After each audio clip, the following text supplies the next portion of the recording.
शांति। आज 12 जून 2021 के महावाक्य हैं। मुरली का सार है, मीठे बच्चे, सूर्यवंशी पद लेने के लिए अपना सब कुछ बाप पर स्वाहा करो।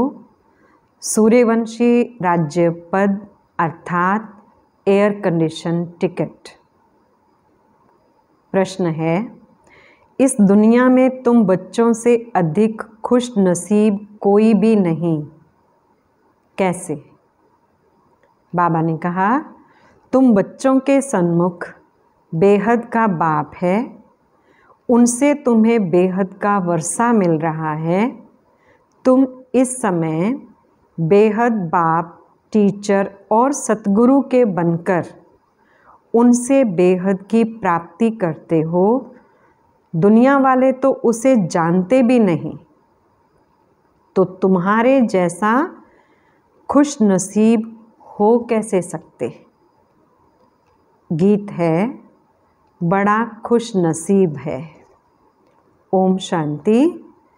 ब्राह्मण कुलभूषण बच्चे जानते हैं कि अभी हम ब्राह्मण संप्रदाय के हैं, फिर दैवी संप्रदाय के बनेंगे। बच्चों को बाप बैठ समझाते हैं, जबकि बेहद का बाप सन्मुख है और उससे बेहद का वर्षा मिल रहा है। बाकी और क्या चाहिए? भक्ति मार्ग कब से चलता है यह कोई को पता नहीं है। भक्ति मार्ग वाले भक्त भगवान को अथवा ब्राइड ग्रूम को याद करते हैं, परंतु वंडर है उनको जानते नहीं। ऐसा कभी देखा कि सजनी साजन को ना जाने? नहीं तो याद कर ही कैसे सकती? भगवान तो सबका बाप ठहरा। बच्चे बाप को याद करते हैं, परंतु पहचान बिगर याद करना सब व्यर्थ हो जाता है। इसलिए याद करने से कोई फ़ायदा नहीं निकलता। याद करते कोई भी उस एम ऑब्जेक्ट को पाते नहीं।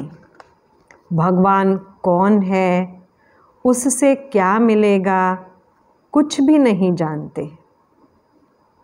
इतने सब धर्म, क्राइस्ट, बौद्ध आदि प्रिसेप्टर अथवा धर्म स्थापन करने वालों को उनके फॉलोअर्स याद करते हैं, परंतु उनको याद करने से हमको क्या मिलता है कुछ भी पता नहीं है। इससे तो जिस्मानी पढ़ाई अच्छी है, एम ऑब्जेक्ट तो बुद्धि में रहती है ना। बाप से क्या मिलता है, टीचर से क्या मिलता है और गुरु से क्या मिलता है, यह और कोई भी नहीं समझ सकते हैं। तुम यहाँ बाप के, फिर टीचर के, फिर सतगुरु के बनते हो। बाप और टीचर से गुरु ऊंच है। अब तुम बच्चों को निश्चय हुआ है कि हम बाप के बने हैं। बाबा हमको 5000 वर्ष पहले मुआफिक आकर स्वर्ग का मालिक बनाते हैं अथवा शांति धाम का मालिक बनाते हैं। बाप कहते हैं, लाडले बच्चे, तुम मुझसे अपना वर्षा लेंगे ना? सब कहते हैं, हाँ बाबा, क्यों नहीं लेंगे। अच्छा, चंद्रवंशी राम पद पाने में राजी होंगे? तुमको क्या चाहिए? बाप सौगात ले आए हैं। तुम लक्ष्मी सूर्यवंशी को वरेंगे या चंद्रवंशी सीता को? तुम अपनी शक्ल तो देखो। श्री नारायण को व श्री लक्ष्मी को वरने लायक हो? बिगर लायक बनने के वर कैसे सकेंगे?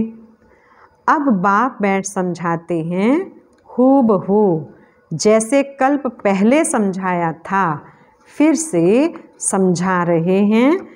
तुम फिर से आकर वर्षा ले रहे हो।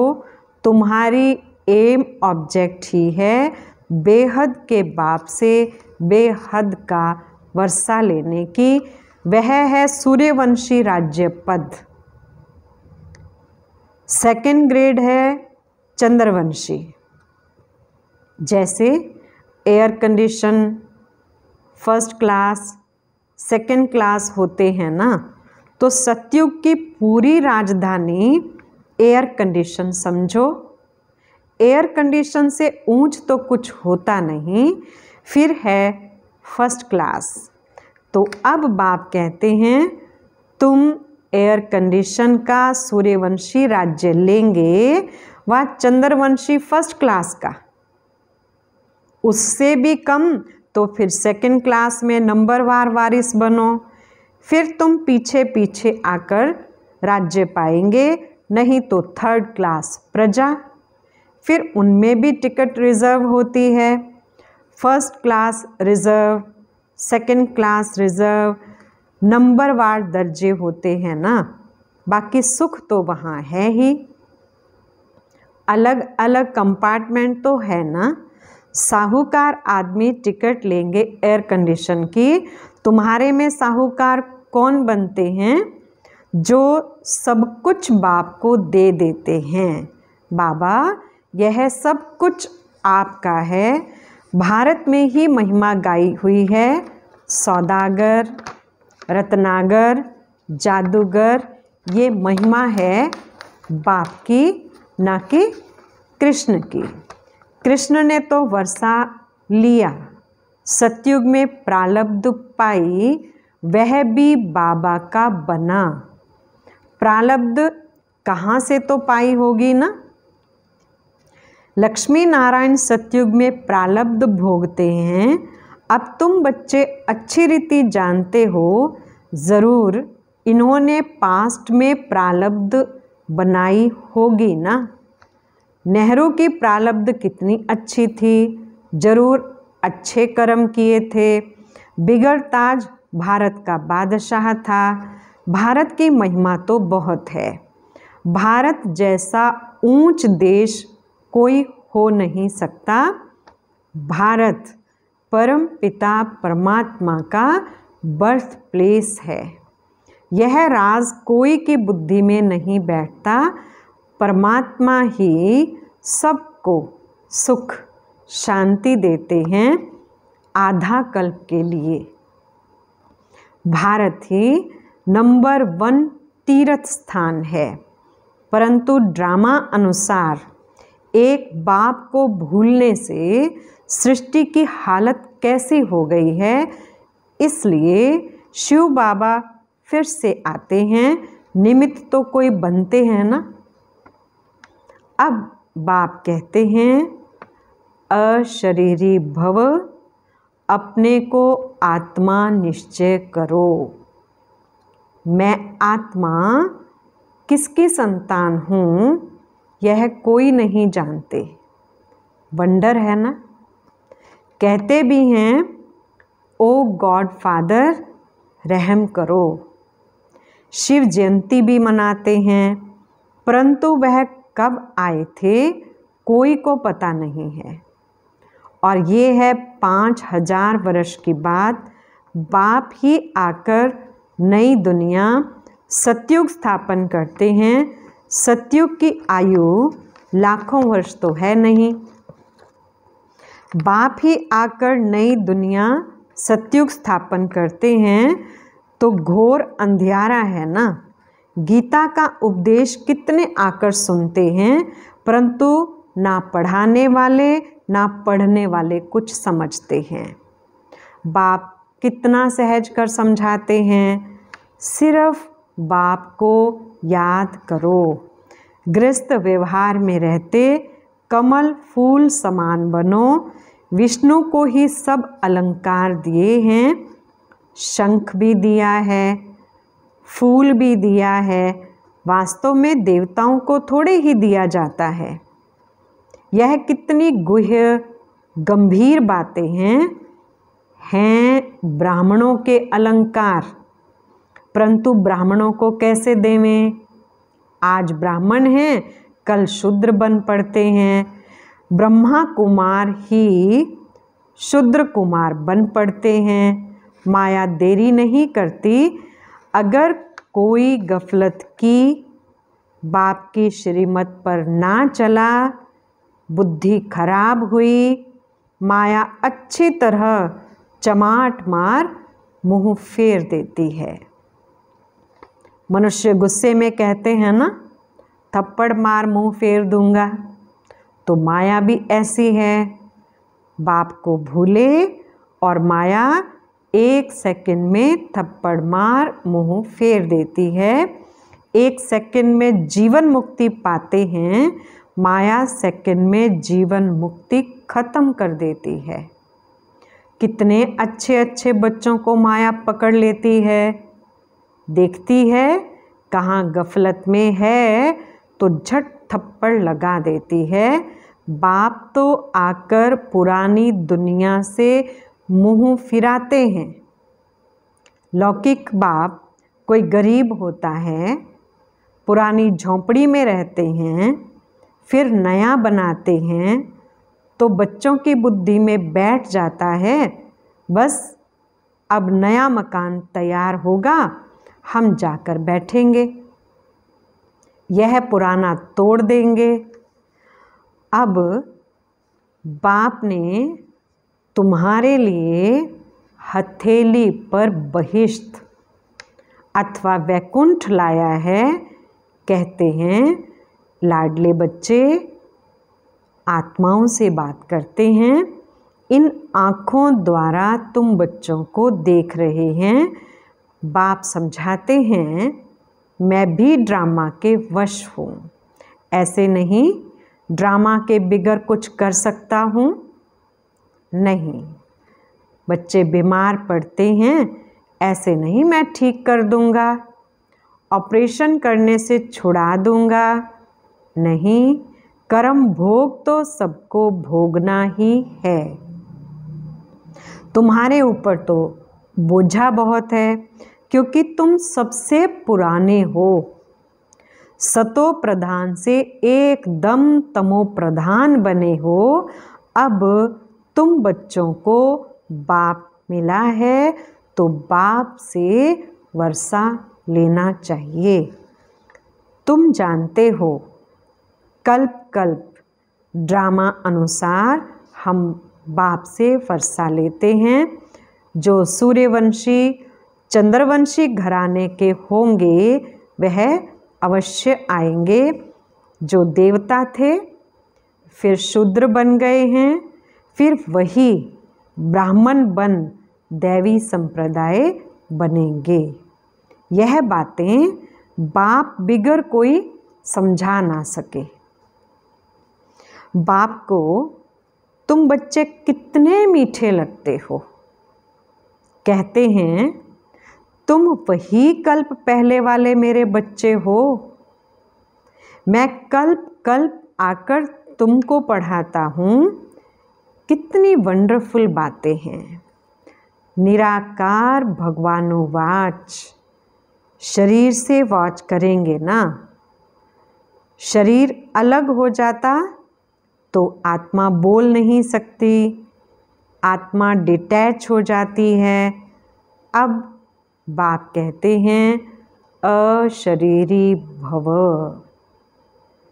ऐसे नहीं कि कोई प्राणायाम आदि चढ़ाना है, नहीं। समझना है मैं आत्मा अविनाशी हूँ। मेरी आत्मा में 84 जन्मों का पार्ट भरा हुआ है। बाप खुद कहते हैं मेरी आत्मा भी जो एक्ट करती है वह सब पार्ट भरा हुआ है। भक्ति मार्ग में वहाँ पाठ चलता है, फिर ज्ञान मार्ग में यहाँ आकर ज्ञान देता हूँ। भक्ति मार्ग वालों को ज्ञान का पता ही नहीं है। कोई ने शराब पिया नहीं तो टेस्ट का कैसे पता हो। ज्ञान भी जब लेवें तब पता पड़े। ज्ञान से सद्गति होती है तो जरूर ज्ञान सागर ही सद्गति कर सकते हैं। बाप कहते हैं मैं सर्व का सद्गति दाता हूँ, मैं सर्वोदया लीडर हूँ। कितने किस्म किस्म के हैं, वास्तव में सर्व पर दया करने वाला बाप है। बाप से कहते हैं हे भगवान रहम करो, तो सब पर रहम वो करते हैं। बाकी सब हैं हद के रहम करने वाले। बाप तो सारी दुनिया को सतो प्रधान बनाते हैं, उसमें तत्व भी सतो प्रधान बन जाते हैं। यह काम है ही परमात्मा का। तो सर्वोदया का अर्थ कितना बड़ा है। एकदम सब पर दया कर देते हैं। स्वर्ग की स्थापना में कोई भी दुखी नहीं होता है। वहाँ नंबर 1 फर्नीचर, वैभव आदि मिलते हैं। दुख देने वाले जानवर, मक्खी आदि कोई नहीं होते। वहाँ भी बड़े आदमी के घर में कितनी सफाई रहती है, कभी तुम मक्खी नहीं देखेंगे। कोई मच्छर आदि घुस ना सकें। स्वर्ग में कोई की ताकत नहीं जो आ सके। गंध करने वाली कोई चीज़ नहीं होती। नेचुरल फूलों आदि की खुशबू रहती है। तुमको सूक्ष्म वतन में बाबा शुभी रस पिलाते हैं। अब सूक्ष्म वतन में तो कुछ भी है नहीं, यह सब साक्षात्कार है। वैकुंठ में कितने अच्छे अच्छे फूल बगीचे आदि होते हैं, सूक्ष्म वतन में थोड़े ही बगीचा रखा है। ये सब है साक्षात्कार। यहाँ बैठे हुए तुम साक्षात्कार करते हो। गीत भी बड़ा फर्स्ट क्लास है। तुम जानते हो हमको बाप मिला है और क्या चाहिए। बेहद के बाप से बेहद का वर्षा लेते हैं तो बाप को याद करना चाहिए।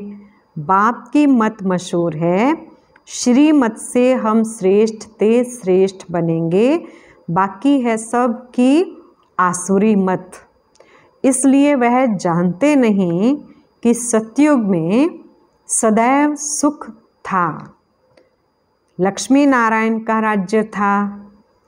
छोटेपन में वही राधे कृष्ण हैं। उनके चरित्र आदि कुछ है नहीं। स्वर्ग में तो सब बच्चे बड़े फर्स्ट क्लास होते हैं। चंचलता की कोई बात ही नहीं होती है। अच्छा, मीठे मीठे सिकिलधे बच्चों प्रति माता पिता बाप दादा का याद प्यार और गुड मॉर्निंग।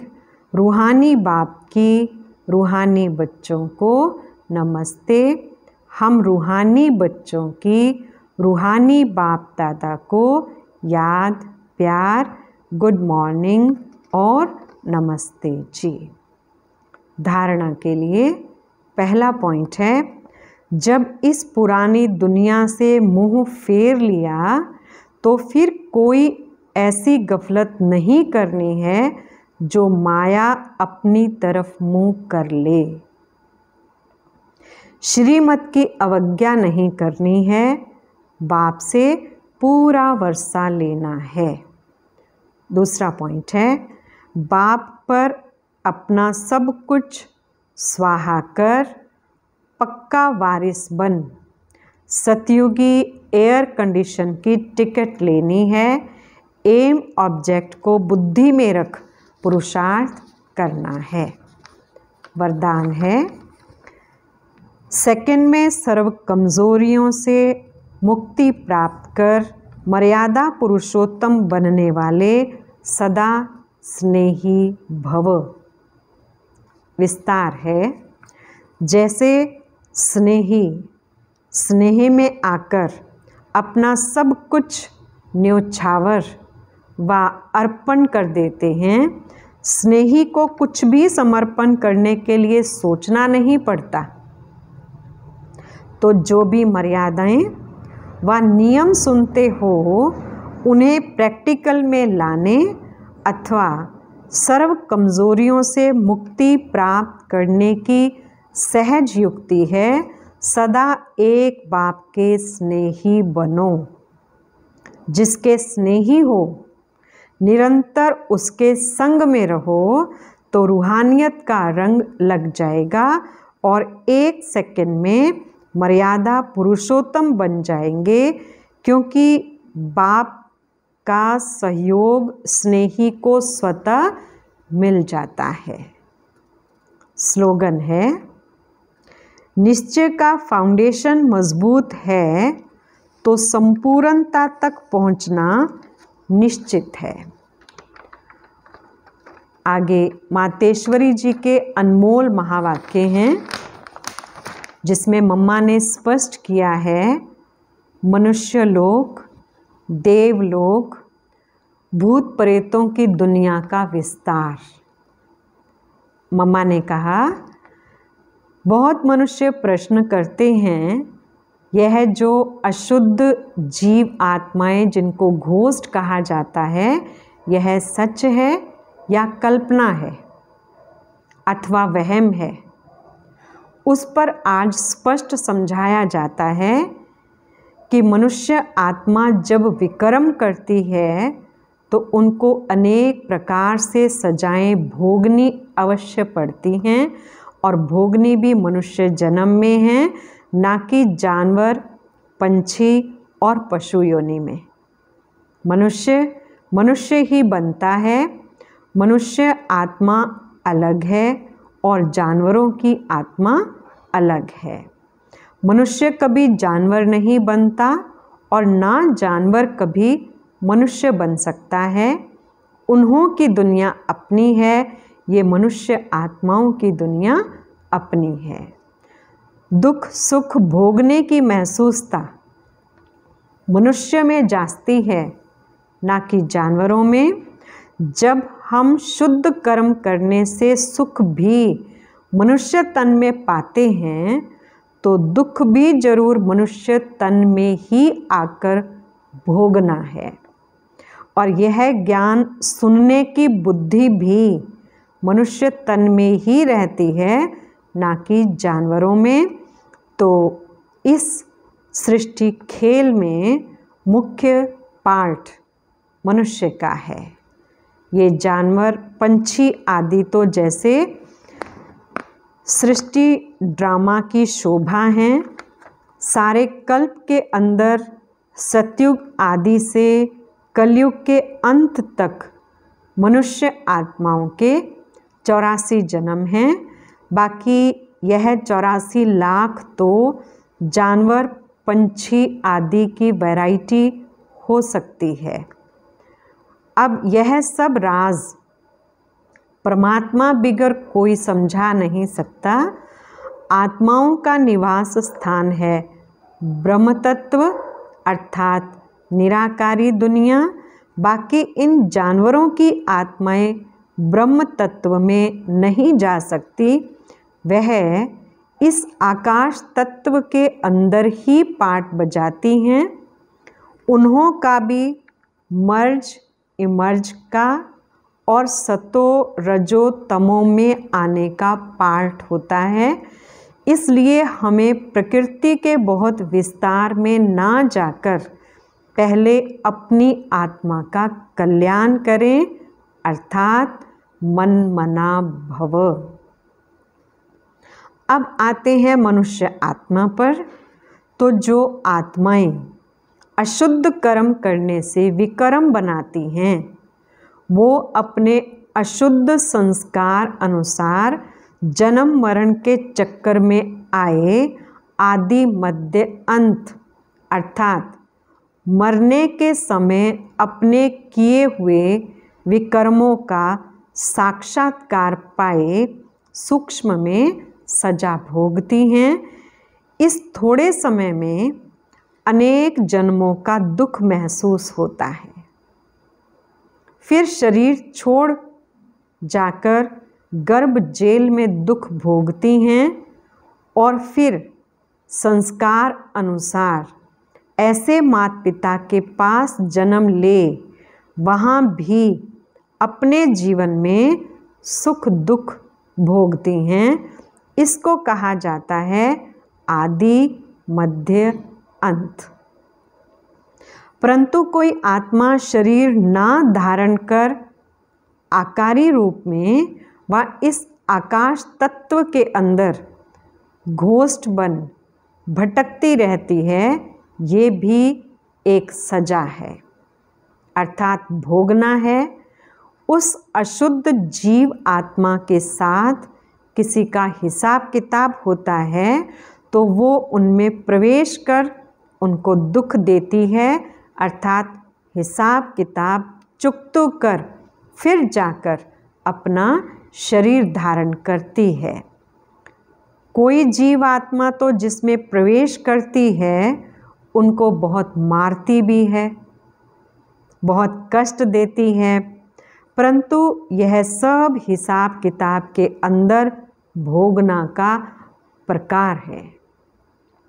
जो सभी मनुष्य तन में ही सुख दुख महसूस होता है, यह तो आपको समझाया गया है कि जो आत्मा मुक्ति धाम से इस साकारी खेल में आती है वह बीच में वापस मुक्ति धाम में जा नहीं सकती, परंतु अपने किए हुए अशुद्ध शुद्ध कर्मों अनुसार संस्कार ले दुख सुख के चक्कर में आती है। सभी आत्माओं का पुनर्जन्म होता है, सिर्फ एक परमात्मा का नहीं होता है। अच्छा, ओम शांति।